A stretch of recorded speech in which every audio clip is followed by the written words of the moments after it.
অভ্যুত্থানের ৮ মাস পেরে হয়ে গেল, আপনার আওয়ামী লীগকে নিষিদ্ধ করার একটাই কারণ, সেটা হলো আওয়ামী লীগের দোসররা এখনো বর্তমান ইন্টারিয়াম যে সরকার আছে ওটার মধ্যে বিদ্যমান, তারা এখনো গাপটি মেরে বসে আছে বিভিন্ন প্রশাসনে এবং বিভিন্ন সরকারের সেক্টরে। আর তারাই চায় না যে আওয়ামী লীগকে নিষিদ্ধ করা হোক।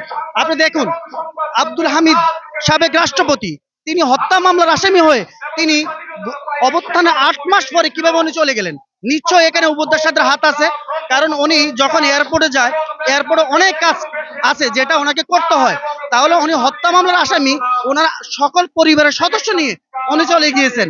গতকাল আইবি কে যখন গ্রেফতার করতে গেল, তখন আইবি পুলিশদেরকে অবরুদ্ধ করে ফেলে আওয়ামী লীগ দ্বারা। পরবর্তীতে সন্ধ্যাবেলায় ২৪ ঘন্টা পর যখন পুলিশ সকালবেলা ওকে নিয়ে আসে, তখনও আওয়ামী লীগের সন্ত্রাসীরা পুলিশকে আক্রমণ করে।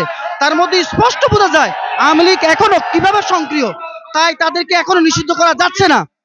আমরা ইউনূসকে বলবো, আপনি ভারত প্রীতি ছাড়েন, আপনি ভারত প্রীতি ছেড়ে আওয়ামী লীগকে নিষিদ্ধ করেন। আওয়ামী লীগকে নিষিদ্ধ না করলে আমরা আন্দোলন ছাড়বো না, এই পথ থেকে আমরা পিছু হব না। আমাদের হাজার হাজার শহীদের রক্তের বিনিময়ে আজকে আপনারা এই ক্ষমতায় বসেছেন, আমরা এটাকে কখনো অম্লান হতে দেব না। ইউনূস সরকার অবশ্যই ভয় পাচ্ছে। তার কারণটা হলো এই কারণে যে ইউনূস সরকার ভারতের কিছু পাছাড়া গোলাম আছে তাদের দ্বারা ভয় পাচ্ছে যে তারা যদি কিছু একটা করে ফেলে, এবং কি মোদির কথায় এখনো হাসিনা দিল্লি থেকে তারা কূটনীতি তিনি কূটনীতিক কাজ করে যাচ্ছেন। আর আমাদের দোসররা এখনো এই ইন্টারিয়াম গভর্নমেন্টের মধ্যে আছেন। তারা চিন্তা করছেন ডক্টর ইউনূসকে যদি ক্ষমতায়ন থেকে সরে দেওয়া যায় তাহলে অনেক কিছু করা তাদের পক্ষে এখনো সম্ভব। এই কারণে ডক্টর ইউনূস অনেকটাই ভীত আমরা মনে করি।